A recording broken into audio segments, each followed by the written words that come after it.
Railway भरतीसाठी आलेल्या उत्तर भारतीय उमेदवारांना मारहाण केल्याच्या आरोपावरून दाखल असलेला गुन्हा मान्य आहे का असा प्रश्न न्यायाधीश कुलकर्णी यांनी आज राज ठाकरे यांना विचारलाय। त्यावर हा गुन्हा मान्य नसल्याचे राज यांनी सांगितलंय। त्यामुळे चार्ज फ्रेम करण्यासाठी ही सुनावणी होती, परंतु राज यांनी गुन्हा मान्य नसल्याचे सांगितल्याने आता हा खटला पुढे चालवला जाणार असून त्याची तारीख लवकरच कळेल, अशी माहिती ॲडव्होकेट ओमकार राजूरकर यांनी पत्रकारांशी बोलताना दिली आहे। यावेळी ठाण्यामध्ये राज ठाकरे यांची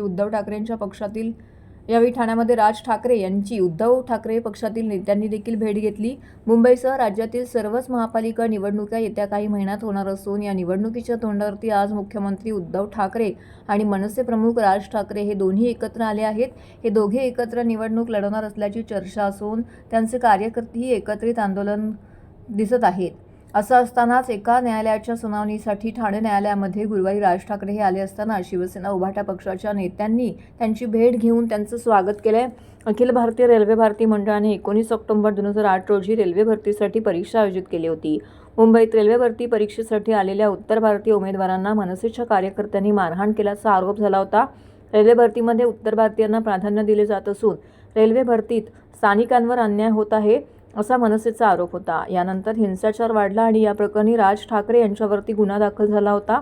या प्रकरणी मनसे प्रमुख राज ठाकरे यांच्यासह त्यांच्या सहकाऱ्यांनी ठाणे न्यायालयामध्ये सुनावणीसाठी हजेरी लावली। यावेळी राज यांनी गुन्हा मान्य नसल्याचं न्यायालयात सांगितलंय। त्यानंतर न्यायालयाकडून आता हा खटला पुढे सुरू करण्याचा निर्णय घेण्यात आला आहे।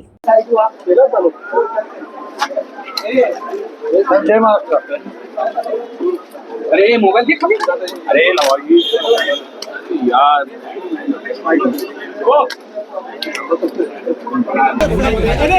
कॅमेरा माझी आणि साहेबांना हप्तेद्वारे कोर्टाने विचारलं गुन्हा नाकारलेला आहे। आरामात चालवायला ठेवलेलं ट्रायल ठेवलेलं आणि जज साहेबांनी अशी कमेंट केली की लवकरात लवकर मॅटर संपू शकेल, तुम्ही रेग्युलरली अटेंड करा। साहेबांनी काय उत्तर नाही ते आलेले 5 मिनिटांमध्ये साहेब आले आणि मग त्यांनी त्याला विचारलं की गुन्हा कबूल आहे की त्यांनी नाही सांगितलं। चार्ज फ्रेमिंग म्हणतात त्याला। चार्ज फ्रेम झालेला आहे तर पुढचं मॅटर पोस्ट होईल ट्रायलसाठी। पुढची सुनावणी कधी आहे काय सांगता? अजून तारीख पडलेली नाही। थोड्या वेळामध्ये मला ज्युनियर सांगतील मला थोड्या प्रकरण नेमकं प्रकरण काय प्रकरण 2008चं आहे। 2008चं प्रकरण जे रेल्वे भरतीचं होतं प्रकरण होतं त्याच्यामध्ये एक 8 जण आरोपी होते। त्याच्यामध्ये चार्ज फ्रेम करण्यात आलेला आहे आणि लवकर ट्रायल सुरू होईल। सुरुवातीला याच्यामध्ये 7 आरोपी होते। 7 आरोपी होते। सप्लिमेंटरी चार्जशीट दाखल झालेली आहे आणि आता लवकरात लवकर ट्रायल चालू होईल आणि लवकरात लवकर कन्क्लूड असं वाटतंय। आणि 2008चं प्रकरण आहे रेल्वे भरतीचं। त्यांच्यावर गुन्हा नेमकं काय दाखल केलं? रायटिंग आहे आणि प्रक्षोभक भाषणं वगैरे देणं हे सगळे आरोप त्याच्यामध्ये ठेवण्यात आलेले आहेत, पण ते आपण अमान्य केलेले आहेत। महिन्याभरामध्ये हे प्रकरण प्रत्येक सुनावणीला यापुढे हजर त्याची गरज नाही आहे कारण की आपण एक्झामिशन देऊ शकतो आणि राज्यसभेतील राजूरकर साहेब 2019 मध्ये चार्जशीट दाखल झाली आहे। त्याच्यानंतर प्रकरण हळूहळू सुरू झालं। त्याच्यामध्ये अनेकशे आरोपी होते, सापडत नव्हते। प्रोक्लेमेशन काढल्यावरती ते लोक आज कोर्टामध्ये हजर झालेले। बऱ्याच लोकांनी प्रोक्लेमेशन कॅन्सल केलेले आणि आता सगळे आरोपी हजर झाल्यामुळे असं एक प्रकारे वाटतं की गुन्हा लवकरात लवकर ट्रायल चालेल आणि मॅटर संपेल। सर जो हो रहा है अभी कि 2008 का जो रेलवे भर्ती का जो राइटिंग रखी है आज कोर्ट में चार्ज फ्रेम हुआ है और चार्ज फ्रेम होते वक्त साहब को तो भी पूछा गया कि आपको गुनाह कबूल किया, उन्होंने गुनाह कबूल नहीं किया, ना कबूल किया। इसके लिए जो ना कबूल करते तो उसको चार्ज फ्रेमिंग बोलते। आगे मॅटर बढ़ेगा अभी ट्रायल। राज ठाकरे साहेब आज ठाण्यामध्ये कोर्टात आले होते आणि आज रेस्ट हाऊसला इथे आले होते। शेवटी ठाकरे बंधू एकत्र आल्यानंतर शेवटी ते सुद्धा आमचे नेते आहेत, त्यामुळे आज त्यांना सुद्धा सदिच्छा भेट द्यायला इथे आलो। चांगली परिस्थिती आहे, मुंबईला पण चांगली परिस्थिती आहे, महाराष्ट्रात सुद्धा चांगली परिस्थिती आहे आणि दोघं एकत्र आल्यानंतर मला वाटतं नक्कीच या महाराष्ट्रामध्ये खऱ्या अर्थाने या ठिकाणी तुम्हाला चांगलं वातावरण बघायला मिळेल।